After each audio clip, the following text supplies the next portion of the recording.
Salut à tous et bienvenue dans ce nouveau zapping de la semaine. On commence par l'actualité de ce lundi avec un Gaël Monfils époustouflant. En huitième de finale de l'Open d'Australie, le Français s'est imposé facilement 3-7-0 face au Serbe Miomir Kekmanović. Gaël Monfils a retrouvé son niveau et se qualifie donc en quart de finale, le 10e de sa carrière en Grand Chelem.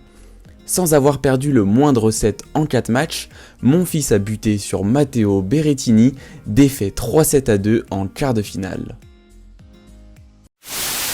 Ce mardi était l'occasion de revenir sur le parcours inattendu des Comores à la CAN. Avec une victoire surprise 3-2 face au Ghana lors de la dernière journée des phases de groupe, les Comores ont célébré la première victoire de leur histoire à la CAN. De plus, cela leur a permis de se qualifier en huitième de finale où ils ont fait face au Cameroun. Coup du sort, les 3 gardiens comoriens sont indisponibles. Alors, incroyable mais vrai, c'est un défenseur qui a joué au cage et il s'en est plutôt bien sorti. À la 81e minute, le milieu Mchangama marque ce coup franc sublime, malheureusement insuffisant pour les Comores qui s'inclinent par un but d'écart. Malgré tout, les Comores peuvent être fiers de leur parcours. On passe à du basket pour mercredi avec le comeback historique des Clippers. Pourtant menés 66-31, soit 35 points d'écart à quelques minutes de la mi-temps, les Clippers ont inversé la tendance pour aller chercher la victoire.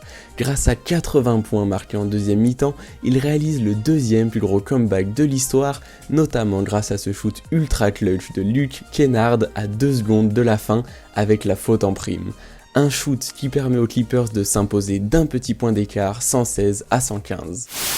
Ça y est, les Verts ont enfin renoué avec la victoire en Ligue 1.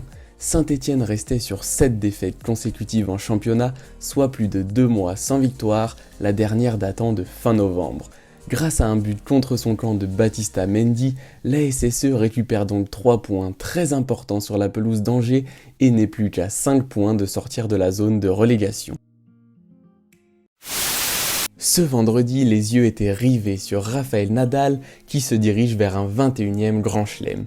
Après avoir battu l'Italien Matteo Berrettini en demi-finale, l'Espagnol file en finale de l'Open d'Australie. L'occasion rêvée pour lui de remporter son 21e Grand Chelem et ainsi de dépasser Djokovic et Federer au nombre de Grands Chelems remportés, les 3 étant à égalité. Pour cela, il devra s'imposer en finale face au Russe Danil Medvedev ce dimanche. Et voilà, le zapping de la semaine est terminé, n'hésite pas à t'abonner et à liker la vidéo.